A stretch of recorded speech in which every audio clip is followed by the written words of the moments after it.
Hey Diehards, Matty G checking in with you tonight.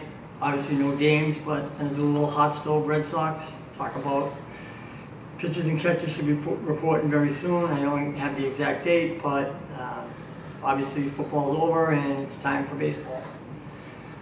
Update on JD Martinez. The latest I'm hearing is the Red Sox aren't going to budge on their five-year, $125 million offer, and JD Martinez or Scott Boras have publicly said that the Red Sox aren't being very flexible and they're not paying me what I deserve. So if that's the case and Arizona is willing to up the ante, I have no problem with him signing with the Diamondbacks. I was not really on the JD Martinez bandwagon. I never have been.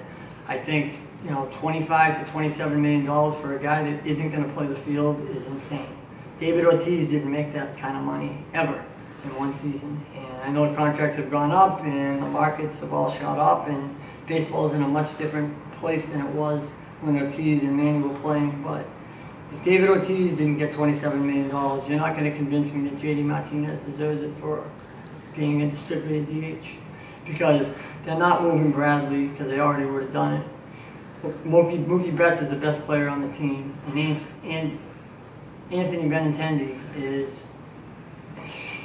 Andrew Benintendi is probably the future of the franchise. Between him and Betts, those are two guys that will probably hopefully be here for the next 10 to 12 years. About Betts' arbitration situation, I actually was corrected on the Remy report. The most the Red Sox could have offered, I guess, was 7.5, because the record for arbitration was signed by Chris Bryant at 10.5 million, and apparently the team can offer $3 million less than the highest arbitration offer ever signed. So that would be 7.5 million.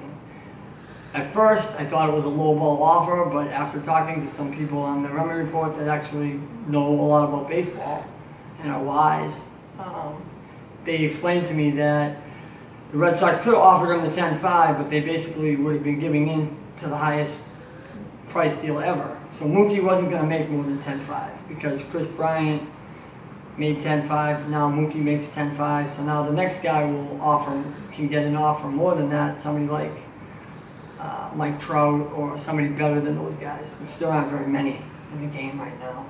I can't think of one off the top of my head. I could come back to you on that if that's a question somebody has. But it's going to be a tough year. I think we're playing for the wild card. I think the Yankees have a better bullpen than us. I think the Yankees have a much better lineup than us.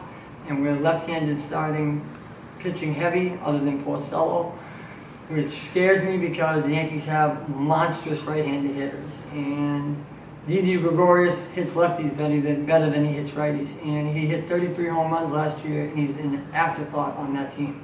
They keep talking about Gleyber Torres taking over. So right now, the Yankees have the number 2 farm system in baseball, and the Red Sox have the second worst in baseball. So they flip-flopped in the last 3 or 4 years. So you got to give Brian Cashman a lot of credit for that. As far as Alex Cora and Aaron Boone, neither one of them have managed a game, so I don't know how you can say one is better than the other. I think that's a wait and see. Starting pitching, we got a little bit of an edge because of Chris Sale, but after Chris Sale, CC Sabathia won 4 games against us last year. We couldn't hit him, and he's almost 40 years old. So that's not a good sign because he's their 5th starter. I think Sonny Gray and Luis Severino are better than any of our 2-3s, including David Price. So, I don't know how much better the Red Sox starting rotation is. That's why I was all about signing Jake Arrieta, and it still could happen, but it sounds like to me he's staying in the National League and potentially going to be out in one of the teams in the West. Look for the Dodgers or the Padres to make a play for him. Thanks. That's all tonight on the Hot Stove Red Sox. Diehards, tune in tomorrow night for the Bruins and the Flames. And have a good night. Enjoy your sports. Good night, guys.